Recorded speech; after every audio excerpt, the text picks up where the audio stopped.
নীল বিজনকে তার সোয়াগ দেখিয়ে বেরিয়ে গেল।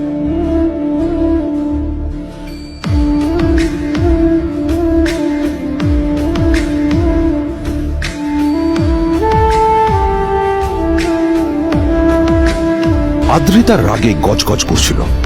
ওর জ্বলন্ত চোখের সামনে শুধু নীলের মুখটা ভেসে উঠছিল। ও যতই নীলের কথা ভাবছিল ততই ওর রাগ বেড়ে যাচ্ছিল। গত কয়েক মাস ধরে আদ্রিতার কোম্পানির অবস্থা একেবারেই ভালো ছিল না। আদ্রিতা তা সামলানোর আপ্রাণ চেষ্টা করছিল। কি যে করবে ও সেইটাই বুঝে উঠতে পারছিল না। তারপর বিজনের সাথে ওর দেখা হলো, আর তখনই বিজনের সাথে ওর বন্ধুত্ব হলো।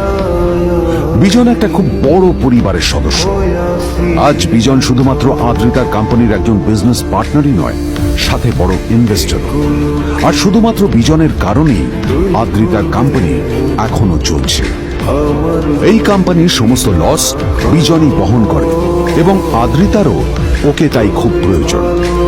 বিজনের সাথে বন্ধুত্ব করা আদ্রিতার পক্ষে সহজ কাজ ছিল না। অনেক কাঠখড় পুড়িয়ে আদ্রিতা ওর কাছাকাছি এসেছিল।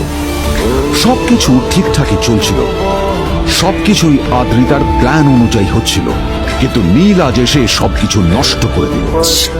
কি দরকার ছিল বুঝতে পারছি না। কি দরকার ছিল নীলের বিজনকে এতগুলো কথা শোনানোর? এবার বিজন আমাকে টাকা দেবে কিনা সেটাও জানি না। আমার কোম্পানিতে ইনভেস্ট করতে চাইবে কিনা সেটাও বুঝতে পারছি না। কি করব?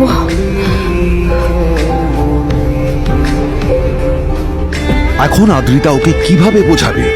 ভুল করে যদি বিজন ওর টাকা ফেরত চায় তবে আদ্রিতার কোম্পানি সেন কর্পোরেশন খুব বড় সমস্যায় পড়ে যাবে। তারপর কি হবে?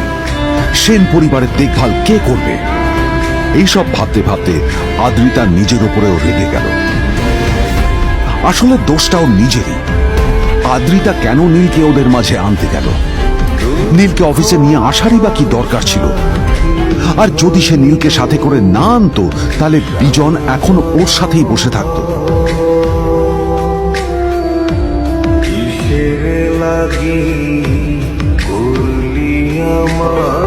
প্যামেলা, আমি মিটিং এ বেরোবো, আমার চেঞ্জটা একটু নিয়ে এসো প্লিজ। Thank you. আর অন্যদিকে সেন কর্পোরেশনের অফিস থেকে বেরিয়ে নীলের খুব হুড় করে লাগছিল। তখনই হঠাৎ ওর ফোনটা বেজে উঠল। ফোনটা ছিল মিস্টার রায় চৌধুরী। তিনি ছিলেন শহরের সব থেকে বড় বিজনেসম্যান। হ্যাঁ মিস্টার রায় চৌধুরী, আমি আপনাকেই ফোন করতে যাচ্ছিলাম। আমি একজন বিশেষ লোকের সাথে তোমার একটা মিটিং ফিক্স করেছি। ওর অ্যাড্রেস আমি তোমাকে টেক্সট করে দিয়েছি। আমি চাই তুমি ওই লোকটার সাথে মিট করো। ঠিক আছে, আমি যে কোনো কারোর সাথে দেখা করতে পারি, কিন্তু তার জন্য আপনাকে আমার দুটো শর্ত মানতে হবে। প্রথমটা, আমার জন্য একটা রেয়ার হীরের নেকলেস আপনাকে জোগাড় করে আনতে হবে। আর দ্বিতীয়টা, আমি আপনাকে টেক্সট করছি, এটাও কিন্তু একই রকম জরুরি। এই দুটো কাজ আপনাকে যত তাড়াতাড়ি সম্ভব করে ফেলতে হবে আমার জন্য, ঠিক আছে? তোমার অ্যাকাউন্টে কিছু টাকা পাঠিয়েছি। কিছু জামা কাপড় কেন, যাতে তুমি ভদ্র সমাজে আসার যোগ্য হও, আর তোমাকে আমি স্বামীর পরিচয় দিতে লজ্জা না পাই। তোমার কারণে আমার পরিবার লজ্জা পাবে, আমি সেটা চাই না। যখনই দেখি তখনই তুমি ভিখিরির মতো ছেঁড়া ফাটা জামা কাপড় পরে থাকো। আসলে আদ্রিতার বাড়িতে আজ ফ্যামিলি ডিনার পার্টি ছিল, আর শেষবার নীলের জন্য ওকে অনেক ঝামেলা পোহাতে হয়েছিল। মেসেজ পড়ে নীল ফোনটা নিজের পকেটে রেখে রাস্তার ধারে গিয়ে একটা ট্যাক্সি থামানোর জন্য হাত বাড়িয়ে দিল। নীল ট্যাক্সি ধরে গোল্ডেন সিটি অ্যাভিনিউর দিকে বেরিয়ে পড়ল।